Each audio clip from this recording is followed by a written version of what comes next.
Welcome back and خوش آمدید۔ آپ سب کی سپورٹ کی بہت ضرورت ہوتی ہے، اس لیے ہر بار ایپیسوڈ سٹارٹ کرنے سے پہلے آپ سے یہ بات کہتی ہوں کہ چینل کو سبسکرائب کر دیا کریں اور ویڈیو کو لائک کر دیا کریں۔ تو پلیز تھوڑی سی سپورٹ دیا کریں، مجھے بہت خوشی ہوتی ہے جب آپ کی طرف سے سپورٹ ملتی ہے۔ اور پلیز کمنٹ میں ضرور کچھ نہ کچھ کہا کریں، مجھے جس کا بھی کمنٹ اچھا لگے گا میں اس کا نام ویڈیو میں ضرور لوں گی اور اسپیشل تھینکس بولوں گی۔ چلیے چلتے ہیں آج کی نیکسٹ ایپیسوڈ کی طرف۔ وہ بلڈنگ صابر، تنویر، مجاہد اور خود اس جیسے ایشیائی مردوں اور عورتوں سے بھری ہوئی تھی۔ وہاں اسی طرح ڈربے نما اپارٹمنٹس میں اسی طرح مختلف شفٹوں میں درجنوں لوگ رہتے تھے، جن کی حشرات الارض کی زندگیوں سے ان کے اپنے اپنے ملک میں درجنوں لوگ عیش و عشرت کے مزے لوٹ رہے تھے۔ ان کے رشتہ داروں سے جدائی، رشتوں سے جدائی، تنہائی، مشینی زندگی اور رزق کے پیچھے بھاگتے بھاگتے اب نارملٹی کب ان کے اپنے پنجوں میں جکڑ لیتی وہ جان بھی نہیں پاتے۔ وہاں اپنے ملک میں اپنے خاندان کے بیچ رہتے ہوئے زندگی کے گھنٹے، دن، ہفتے، مہینے نہیں ہوتے، وہاں زندگی میں صرف سال ہوتے ہیں۔ 1 سال، 2 سال، وہاں 4 سال، اس شہر میں 6 سال، اس اسٹیٹ میں 5 سال، اس گیس اسٹیشن پر اتنے سال، اس اسٹور پر، اور زندگی ختم ہو جاتی ہے۔ اس نے اپنے آنے کے 2 گھنٹے بعد صابر سے پوچھا، مسجد کہاں ہے یہاں پر؟ چائے پیتے ہوئے ان تینوں نے بغور اس کو دیکھا۔ کیوں؟ مسجد کو کیا کرنا ہے تو نے؟ صابر نے اسی طرح قدرے مزاحیہ انداز میں کہا۔ نماز پڑھنی ہے، اس نے اسی طرح سادہ لہجے میں کہا۔ پڑھ، جتنی نمازیں پڑھ سکتا ہے پڑھ، یہاں جو آتا ہے پہل دھڑا دھڑ نمازیں پڑھتا ہے جب تک کام نہیں ملتا۔ وہ اسی طرح جائے نماز بچھائے بیٹھا رہتا ہے، پھر ادھر کام ملتا ہے ادھر نمازیں غائب۔ صابر نے ہنستے ہوئے طنزیہ انداز میں اس سے کہا، لاس ویگاس میں بھی نمازیں پڑھتا تھا یا صرف نیو یارک میں ہی شروع کرنا ہے؟ صابر کا طنزیہ انداز برقرار تھا، وہاں بھی پڑھتا تھا۔ وہ بات کرتے ہوئے اٹھ کھڑا ہو گیا۔ یعنی سال ہو گیا ہے تجھے نمازیں پڑھتے؟ 11 سال۔ اس کی سمجھ میں نہیں آیا، وہ تینوں اس بار اسے چونک کر کیوں دیکھنے لگے۔ کمرے میں کچھ دیر خاموشی رہی، یوں جیسے کسی کی سمجھ میں نہیں آ رہا کہ وہ کیا کہے۔ 11 سال سے باقاعدگی سے پڑھ رہا ہے؟ صابر نے بے یقینی سے پوچھا۔ ہاں۔ وہ سمجھ نہیں سکا کہ اس کے اس انکشاف پر حیران ہونے والی کیا بات تھی۔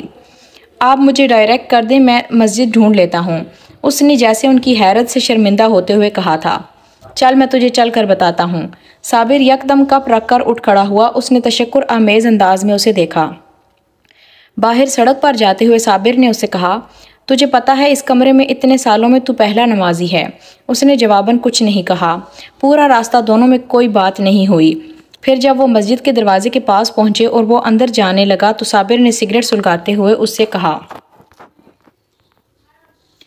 اچھا میرے لیے دعا کرنا نماز پڑھ کر۔ اس نے رک کر اسے دیکھا۔ کس چیز کے لیے؟ صابر اس کے سوال پر جیسے سوچ میں پڑ گیا تھا۔ کس چیز کے لیے؟ پتہ نہیں کس چیز کے لیے، تو بس کر دینا کسی چیز کے لیے۔ صابر نے چند لمحوں کے بعد قدرے الجھ کر اس سے کہا۔ وہ مسجد میں چلا گیا۔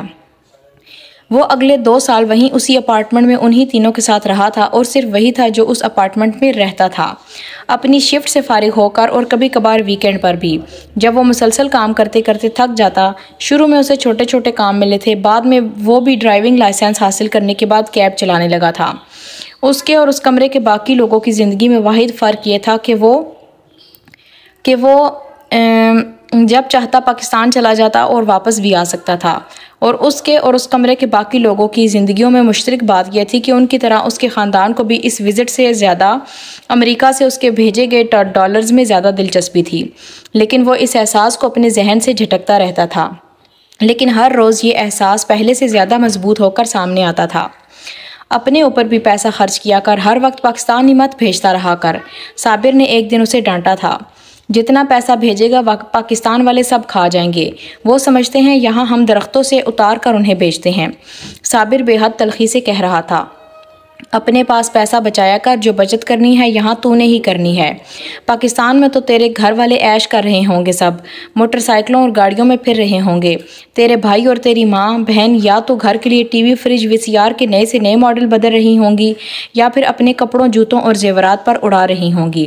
اس نے صابر سے نظریں نہیں ملائیں، صرف اسی سے نہیں، وہ حقیقت سے بھی نظریں چرانا چاہتا تھا۔ صابر کی باتوں میں سچائی تھی، اور پیچھے اس کا خاندان اس کے بھیجے ہوئے رزق حلال کو رزق حرام کی طرح اڑا رہا تھا۔ ایسی کوئی بات نہیں ہے، اس نے سر جھکا کر بے حد معمول کے انداز میں کہا۔ کیوں نہیں ہے؟ میرے بیوی بچے وہاں پاکستان بیٹھے یہی کر رہے ہیں، مجاہد کا خاندان یہی کر رہا ہے، تنویر پیسہ بھیج رہا ہوتا تو اس کا خاندان بھی یہی کرتا، تو تیرا خاندان کیوں نہیں کر رہا ہوگا؟ صابر نے بے حد سرد مہری سے کہا۔ تو پھر کیا کروں، ان کو بھوکا مار دوں؟ وہ نہ چاہتے ہوئے بھی تلخ ہو گیا۔ یہی تو مسئلہ ہے زندگی میں کہ کچھ چیزوں کا کوئی حل نہیں ہوتا پاس، بس انسان جیے جاتا ہے اس کے ساتھ۔ جیسے انسان کو چھوٹی موٹی بیماریوں کے ساتھ جینے کی عادت پڑ جاتی ہے، ایسے ہی جھوٹ خود غرضی کے ساتھ بھی سمجھوتا کرنا سیکھ لیتا ہے۔ صابر قیوم جب بولنے پر آتا تو لگتا ہی نہیں تھا کہ وہ ایک ان پڑھ دیہاتی ہے۔ کہ ماں، بہن، بیوی سب بہت لالچی ہوتی ہیں۔ عورت کو مرد کے دل میں نہیں، اس کی جیب میں دلچسپی ہوتی ہے۔ دل کا کیا کرنا ہوتا ہے؟ دل کو بیچ کر تو جوتوں کا ایک جوڑا تک نہیں آتا۔ یہ مجاہد تھا۔ اس کے آنے کے 1 سال بعد اس نے اپنی بیوی کو غصے اور شک میں طلاق دے دی تھی۔ اس کے گھر والوں نے اس پر اپنے چھوٹے دیور کو ورغلانے کا الزام لگایا تھا اور اس کی بیوی نے اس کے چھوٹے بھائی پر زیادتی کی کوشش کا۔ مجاہد نے وہی کیا تھا جو کوئی بھی پاکستانی مرد اشتعال میں کرتا ہے۔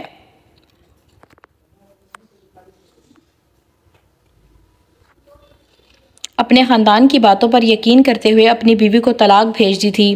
وہ بے حد اشتعال میں تھا اور تنویر کے ساتھ وہ بھی اس کے غصے کو ٹھنڈا کرنے کی کوشش اور اسے طلاق سے روکنے کی کوشش کرتے رہے، لیکن اس نے ایک نہیں سنی۔ تنویر نے ایک بار اس کی بیوی کی حمایت کرنے کی کوشش کی تھی اور مجاہد اس پر ابل پڑا تھا۔ صابر تنویر کو نہ بچاتے تو شاید مجاہد اس دن تنویر کی جان لے لیتا۔ میرے چھوٹے بھائی پر الزام لگا رہی ہے وہ اتنا بے غیرت ہوگا کہ اپنے بھائی کی عزت پر ہاتھ ڈالے گا، مر کر بھی کبھی ایسا کام نہیں کر سکتا وہ۔ میری ماں اور بہن نے قسم کھا کر بتایا ہے مجھے کہ میری بیوی آوارہ ہے اور شروع دن سے ہی آوارہ تھی، اور وہ اس کی حرکتوں کو مجھ سے چھپاتی رہیں۔ میرے بھائی کا نام کیسے لے لیا تو نے؟ وہ صرف 25 سال کا ہے۔ مجاہد حلق کے بل چیختا رہا تھا اور اب تب ہی خاموش ہوا جب تنویر نے اس سے معافی مانگی تھی۔ 15 دن بعد طلاق کے کاغذ پاکستان میں مجاہد کی بیوی کو مل گئے تھے۔ اس کے اگلے دن ہی اس نے خودکشی کر لی۔ مجاہد کو اس نے خودکشی سے پہلے ایک خط لکھا تھا۔ مجاہد کو اس کی موت کے 1 ماہ بعد تک وہ اس کی موت کے بارے میں نہیں جانتا تھا۔ اس کے گھر والوں نے اسے اس سے بے خبر رکھا تھا۔ اس خط کے ملنے کے بعد مجاہد اگلے 2 ماہ گمسم رہا تھا۔ وہ کئی بار دھاڑے مار مار کر ان تینوں کے سامنے رویا بھی۔ خط میں اس کی بیوی نے اسے کیا لکھا تھا وہ تینوں نہیں جانتے تھے، مگر وہ جو کچھ بھی تھا مجاہد کے ضمیر کے بوجھ کو بڑھا دیا تھا اس نے۔ 6 ماہ اس نے اپنے گھر والوں کو ایک کال نہیں کی، 1 روپیہ نہیں بھیجا، نہ ہی ان کی کوئی کال ریسیو کی۔ اس کے گھر والوں نے بھوکلاہٹ میں نیو یارک میں ہر واقف کار اور مجاہد کے ہر دوست کو فون کرنا شروع کر دیے تھے کہ وہ مجاہد کو گھر والوں کی مالی حالت کے بارے میں بتائے تاکہ وہ انہیں دوبارہ پیسے بھیجنا شروع کرے۔ 6 ماہ کے بعد مجاہد نارمل ہو گیا تھا۔ گھر والوں کو ہنڈی ایک بار پھر جانے لگی تھی، فون بھی ہونے لگے تھے۔ البتہ اس نے اپنے چھوٹے بھائی سے دوبارہ کبھی بات نہیں کی تھی۔ اس نے پاکستان واپسی کے اپنے سارے خواب بھی ختم کر دیے تھے، اس کے باوجود کہ انہی دنوں اس کی امیگریشن ہو گئی تھی۔ وہ خود انہی دنوں امریکہ میں آنے کے 2.5 سال بعد اپنی چھوٹی بہن کی شادی میں شرکت کے لیے پاکستان جانے کی تیاری کر رہا تھا اور بے حد خوش تھا، مگر وہ پاکستان نہیں جا سکا۔ اس کی بہن مسلسل فون پر اسے چند مزید زیورات کے لیے روپے بھجوانے پر اصرار کر رہی تھی۔ میرے پاس فی الحال بالکل پیسے نہیں ہیں ٹکٹ کے پیسوں کے علاوہ، تم 2 ماہ انتظار کر لو، میں شادی میں شرکت کے بعد جب واپس امریکہ آؤں گا تو تمہیں ان زیورات کے لیے روپے بھیج دوں گا۔ اس نے فون پر اپنی بہن سے کہا تھا۔ اگر شادی پر سارے زیور نہیں پہنے تو بعد میں پہننے کا کیا فائدہ؟ لوگوں کو کیسے پتہ چلے گا کہ میرے میکے والوں نے مجھے کتنا زیور دیا ہے؟ اس کی بہن اپنے مطالبے پر جمی ہوئی تھی۔ لیکن شہلا، میرے پاس واقعی پیسے نہیں ہیں، اس نے اپنی بے بسی کا اظہار کیا۔ آپ ایسا کریں کہ ٹکٹ کے پیسے مجھے بھجوا دیں، باقی کی رقم امی اور ابو کہیں سے ادھار لے لیں گے، اس کی بہن نے بڑے اطمینان سے کہا۔ وہ بہت دیر کچھ بول نہیں سکا، یہ بھی نہیں کہ وہ پہلے ہی ٹکٹ خرید چکا ہے۔ ٹھیک ہے، میں تمہیں ٹکٹ کے پیسے بھجوا دیتا ہوں، آپ 2 ماہ بعد آ جائیں جب ٹکٹ کے دوبارہ پیسے اکٹھے ہو جائیں، میں شادی کی مووی بنوا کر آپ کو بھجوا دوں گی، آپ کو دکھانے کے لیے بھائی جان۔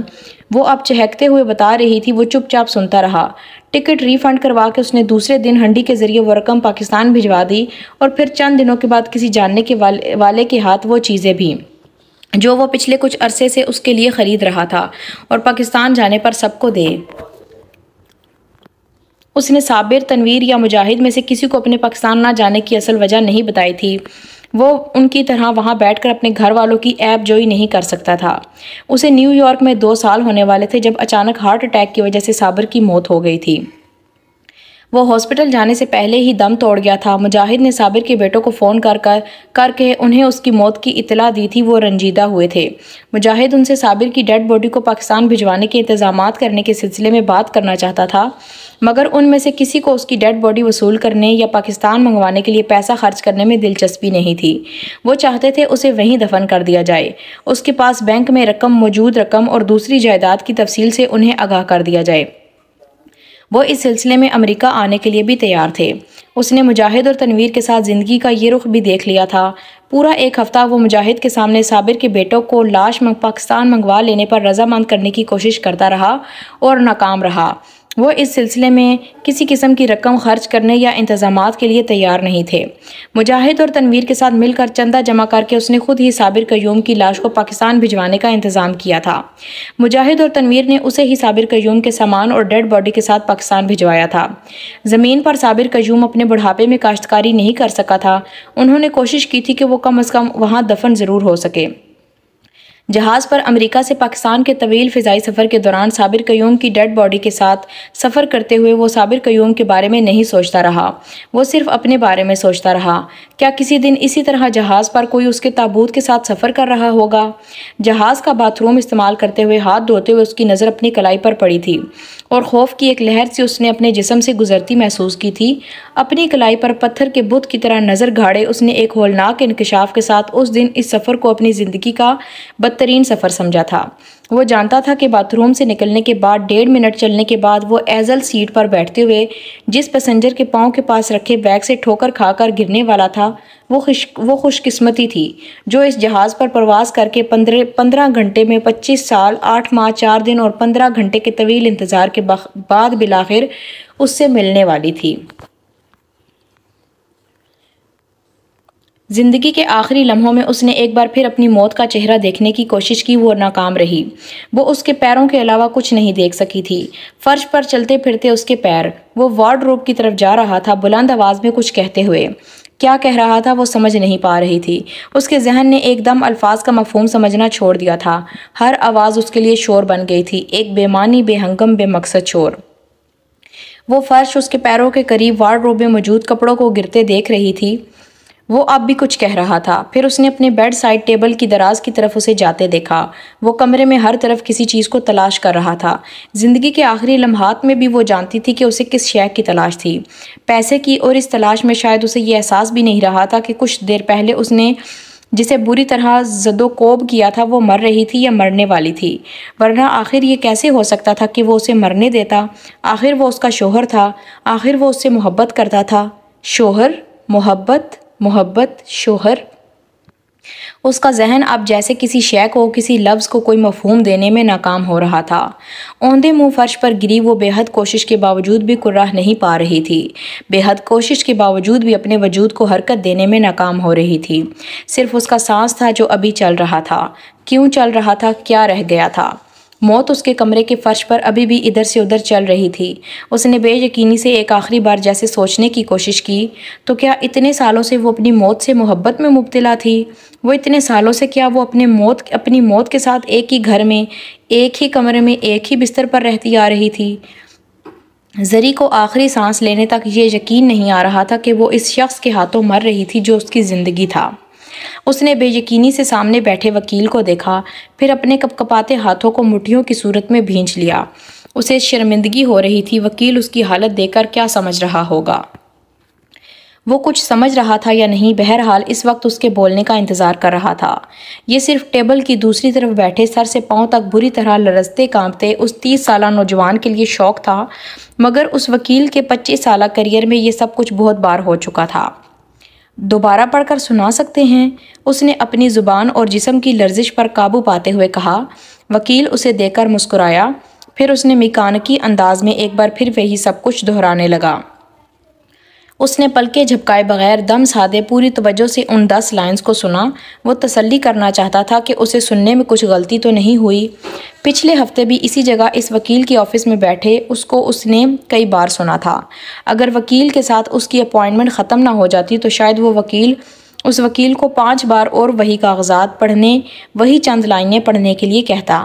اس نے پورا ویکینڈ ڈھنگ سے کچھ کھائے پیے بغیر گزار دیا تھا۔ جمعے کو اس کی وکیل کے ساتھ ملاقات ہوئی تھی، آج پیر تھا۔ اس نے زندگی میں ہمیشہ ویکینڈ کے آنے کا انتظار کیا تھا، کبھی اس طرح کے گزرنے کا نہیں۔ جمعے اور ہفتے کی رات وہ سو نہیں سکا، اس کی نیند یکدم پتہ نہیں کہاں غائب ہو گئی تھی۔ اس نے اتوار کی رات کو وہ نیند میں کوئی بے حد برا خواب دیکھ کر ایک بار پھر جاگ گیا تھا۔ پھر باقی کی رات اس نے بستر میں بیٹھے کھڑکی کو گھورنے یا کمرے کے چکر لگاتے گزار دی۔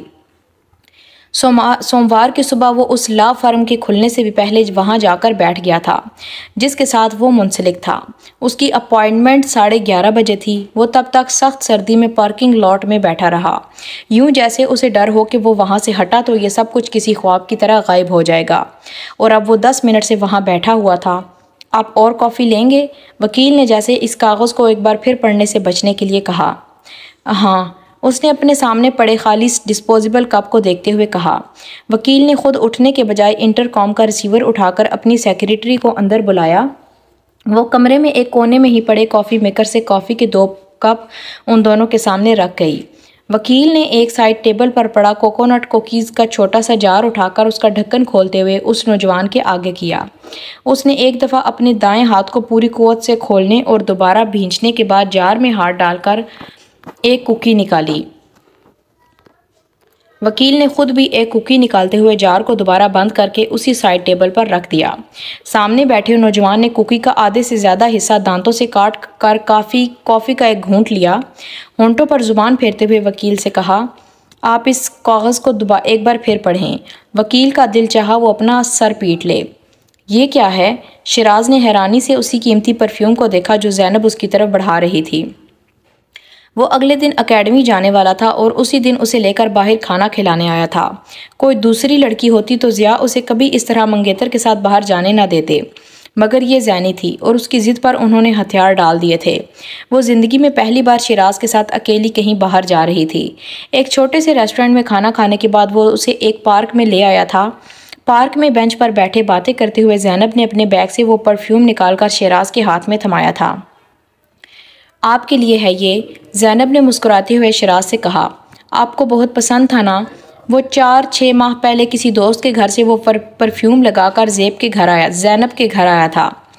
ارے میں کہاں اس طرح کے مہنگے پرفیوم خرید سکتا ہوں، یہ تو ایک دوست کے گھر گیا تھا وہیں لگا لیا۔ اس نے تب زینب کے پوچھنے پر بتایا تھا۔ وہ شرٹ اس نے اگلے چند ہفتے دوبارہ نہیں پہنی بلکہ اپنی دوسری شرٹس کے ساتھ رکھ دیا جن میں سے اسی پرفیوم کی مہک آنے لگی تھی، اور وہ اگلے کئی دن ان دوسری شرٹس کو استعمال کرتا رہا۔ زینب کو اس نے ہنسی ہنسی میں یہ بات بتائی تھی۔ کتنے کا ہوگا یہ پرفیوم؟ زینب نے تب بے حد سنجیدگی سے اس سے پوچھا تھا۔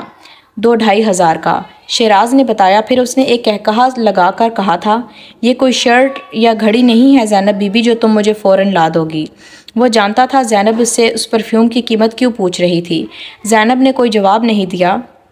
2-2.5 ہزار واقعی معمولی رقم نہیں تھی، اور اب اتنے ماہ کے بعد ہیوگو باس شیراز کے ہاتھوں میں تھا۔ لیکن اتنے پیسے کہاں سے آئے تمہارے پاس؟ شیراز نے اسے حیرانی سے کہا۔ یہ مت پوچھیں، زینب نے بے اختیار کہا۔ پھر بھی شیراز نے اصرار کیا۔ میں نے کہا نا یہ مت پوچھیں۔ وہ اسے یہ نہیں بتانا چاہتی تھی کہ اس نے پچھلے کئی ماہ کے لیے اپنے کپڑوں کا ایک جوڑا بھی نہیں بنوایا تھا۔ وہ ضیاء سے جیب خرچ کے طور پر ملنے والے روپے تک رکھ رہی تھی۔ اپنے چھوٹے موٹے اخراجات اور کالج آنے جانے کا کرایہ وہ ٹیوشن سے نکال لیتی تھی، اور بہت کم ایسا ہوا تھا کہ اس نے کالج میں کینٹین سے کچھ کھایا تھا۔ اگر شیراز ان مہینوں میں وقتاً فوقتاً اسے ادھار رقم نہ لیتا رہا ہوتا تو زینب بہت پہلے اسے وہ پرفیوم خرید کر دے دیتی۔ شیراز اب پیکنگ کھول کر قدرے جوش کے عالم میں وہ پرفیوم لگا رہا تھا۔ زینی اس کے چہرے پر پھیلی خوشی کو دیکھ رہی تھی۔ اسے اس سے زیادہ کچھ نہیں چاہیے تھا کہ وہ خوش تھا۔ اس کے دیے گئے پرفیوم نے اسے مسرور کر دیا تھا۔ تم بہت عجیب ہو زینی، اس نے پرفیوم دوبارہ ڈبے میں رکھتے ہوئے ہلکی سی ہنسی کے ساتھ کہا۔ کیوں؟ عجیب کیوں ہوں؟ زینی نے چونک کر اسے دیکھا۔ محبت میں اس طرح تو مرد کرتے ہیں کہ عورت کی زبان پر کسی چیز کا مطالبہ آئے اور وہ فوراً جان کی بازی لگا کر اس کو پورا کر دیں۔ ایسی عورتیں نہیں دیکھیں جو یہ کرتی ہوں۔ شیراز اس پر بے حد سنجیدگی کے ساتھ اس کا چہرہ دیکھ رہا تھا۔ محبت میں یہ کہاں لکھا ہے کون کس کے لیے کیا کرے گا اور کس کو کس کے لیے کیا کرنا چاہیے؟ بس یہ دل کی بات ہے۔ میں وہ کرتی ہوں جو میرا دل مجھ سے کہتا ہے، اور آپ کو اسی خوشی تک اس بات کی اور جو مجھے ہوتی ہے، آپ کو اس حد تک اس بات کی خوشی نہیں ہو سکتی جو مجھے ہوتی ہے جب میں آپ کے لیے کچھ کرتی ہوں۔ آپ کے لیے نہیں کرتی، آپ کے لیے نہیں کروں گی تو کس کے لیے کروں گی؟ شیراز کے ہاتھ سے پرفیوم لے کر اس نے بڑے کرینے اور سلیقے کے ساتھ پیک کیا، اسے قدرے بے ڈنگے انداز میں پیک کیا تھا۔ میں تمہارے لیے بہت کچھ کروں گا زینی، بہت کچھ۔ تم میرے گھر میں ملکہ کی طرح رہو گی۔ شیراز نے یکدم اس کا ہاتھ اپنے ہاتھ میں لیتے ہوئے کہا۔ اسے واقعی اس وقت زینی پر بہت پیار آ رہا تھا۔ گھر میں ملکہ بنا کر چاہے نہ رکھیں مگر دل میں کنیز بن کر ضرور رہنے دیں، زینی نے ہنستے ہوئے کہا۔ ضرور کنیز بنا کر رکھتا اگر تم اتنی خوبصورت نہ ہوتی۔ وہ اب اسے چھیڑ رہا تھا۔ لیکن اب اتنی خوبصورت لڑکی کو کوئی کنیز بنا کر تھوڑی رکھتا ہے۔ میں بہت اداس ہو جاؤں گی آپ کے بغیر، زینی نے یکدم اداس ہوتے ہوئے کہا۔ اسے یاد آ گیا تھا کہ وہ اگلے دن اکیڈمی جا رہا تھا۔ اداس ہونے والی کیا بات ہے، میں 2 ہفتے میں ایک بار تو آ ہی جایا کروں گا، شیراز نے اسے تسلی دی۔ 2 ہفتوں میں 14 دن ہوتے ہیں، زینی نے بے ساختہ کہا۔ 1400 تو نہیں ہوتے نا؟ آپ چاہتے ہیں 1400 ہوتے؟ زینی نے یکدم برا مان کر اپنا ہاتھ اس کے ہاتھ سے کھینچ لیا۔ مذاق کر رہا تھا، میں چھوٹی چھوٹی باتوں پر برا مان جاتی ہو تم، شیراز نے بے ساختہ کہا۔ یہ چھوٹی بات ہے کیا؟ وہ مزید برا مانتے ہوئے بولی۔ اچھا بہت بڑی بات ہے، ہاتھ تو پکڑاؤ۔ نہیں بس اب گھر چلیں، شام ہو رہی ہے، میں نے ابو سے کہا تھا کہ میں شام ہونے سے پہلے واپس آ جاؤں گی۔ وہ یکدم بینچ سے اٹھ کھڑی ہوئی، اسے اندھیرا پھیلنے کا احساس ہوا تھا۔ شام کیا، رات بھی ہو جائے تو کیا ہے، تم میرے ساتھ ہو، شیراز نے ایک گہرا سانس لیتے ہوئے کہا اور خود بھی اٹھ کھڑا ہوا۔ ابو بہت ناراض ہوں گے، پہلے ہی انہوں نے بہت مشکل سے اجازت دی ہے، زینی نے قدم بڑھاتے ہوئے کہا۔ تم مجھ سے اکیڈمی ملنے آؤ گی؟ شیراز نے اس کے ساتھ چلتے ہوئے پوچھا۔ نہیں، ابو روز اس طرح اکیلے کہیں جانے کی اجازت نہیں دیں گے، زینی نے بے ساختہ کہا۔ میں خود چچا سے بات کر لوں گا۔ فضول باتیں مت کریں، تم نے خود ہی تو کہا تھا کہ تم میرے بغیر اداس ہو جاؤ گی، میں چچا کو یہی بتاؤں گا۔ آپ ابو سے یہ کہیں گے؟ زینی نے ٹھٹک کر بے یقینی سے اس کو دیکھا۔ ہاں یہی کہوں گا، تم چاہتی ہو کچھ اور کہوں تو وہ بھی بتا دو، شیراز نے بے حد سنجیدگی اور اطمینان سے کہا۔ میں چاہتا ہوں اب ہم مہینے میں 1-2 بار اسی طرح کھانا کھانے کہیں جایا کریں، پھر اسی طرح کسی پارک میں۔ چچا اجازت نہیں دیں تو بھی ہم جایا کریں گے، میں کسی دن کالج سے تمہیں لینے آ سکتا ہوں۔ وہ ٹھٹک گئی۔ 2 قدم چل کر شیراز نے مڑ کر دیکھا، وہ وہیں کھڑی تھی۔ بے حد ہکا بکا انداز میں شیراز نے بے اختیار اپنی مسکراہٹ ضبط کی۔ کیا ہوا زینی؟ کیا پارک میں کچھ اور دیر بیٹھنا چاہتی ہو؟ میں تو پہلے ہی تم سے کہہ رہا تھا کہ جلدی گھر جانے کی کیا ضرورت ہے، اس نے پوچھا۔ زینی کو احساس ہوا وہ اسے جان بوجھ کر تنگ کر رہا تھا، اس کی جیسے جان میں جان آئی۔ شیراز کا مذاق اکثر اس کے سر کے اوپر سے گزرتا تھا۔ میں تو ڈر گئی تھی، اس نے قدم بڑھاتے ہوئے بے ساختہ کہا۔ حالانکہ اس میں ڈرنے والی کوئی بات نہیں تھی، آخر لڑکے لڑکیاں ڈیٹنگ کرتے ہیں۔ اس پارک میں جو اتنے کپلز تمہیں نظر آ رہے ہیں، تمہارا کیا خیال ہے کہ وہ سب میاں بیوی ہیں؟ شیراز نے ادھر ادھر نظر دوڑاتے ہوئے اسے چند جوڑوں کی طرف متوجہ کیا۔ ویسے مجھے اس طرح کی لڑکیاں اچھی لگتی ہیں، اس نے مزید کہا۔ کس طرح کی؟ زینی نے بے ساختہ پوچھا۔ ماڈرن سٹائلش لڑکیاں، اس نے ستائشی انداز میں پارک میں چلتی پھرتی لڑکیوں پر نظر ڈالتے ہوئے کہا۔ اس طرح کے کپڑوں میں، کٹے ہوئے بالوں کے ساتھ، اس طرح کے میک اپ میں؟ زینی نے جیسے یقین نہیں آیا۔ ہاں، کیا غلط ہے اس سب میں؟ بیوی ایسی ہونی چاہیے کہ لوگ مڑ مڑ کر دیکھیں۔ ذرا شادی ہو جانے دو، پھر کرتے ہیں تمہارے ساتھ بھی کچھ، شیراز نے بات کرتے کرتے یکدم اسے سر سے پاؤں تک دیکھتے ہوئے کہا۔ وہ ایک لہجہ کے لیے گڑبڑائی، پھر ہنس پڑی۔ اسے یاد آ گیا تھا شیراز کو مذاق کرنے کی عادت تھی اور وہ پھر اس کے مذاق کو حقیقت سمجھ رہی تھی۔ ناول آپ کو کیسا لگ رہا ہے پلیز کمنٹ کر کے ضرور بتایا کریں، اور ابھی تک اگر کسی نے چینل کو سبسکرائب نہیں کیا تو جلدی سے چینل کو سبسکرائب کر دیں اور ویڈیو کو لائک کیے بنا بالکل بھی اسکپ نہیں ہونا آپ نے، ٹھیک ہے؟ اگلی ایپیسوڈ کے ساتھ آپ کے ساتھ دوبارہ ملاقات ہوگی، تب تک کے لیے اللہ حافظ۔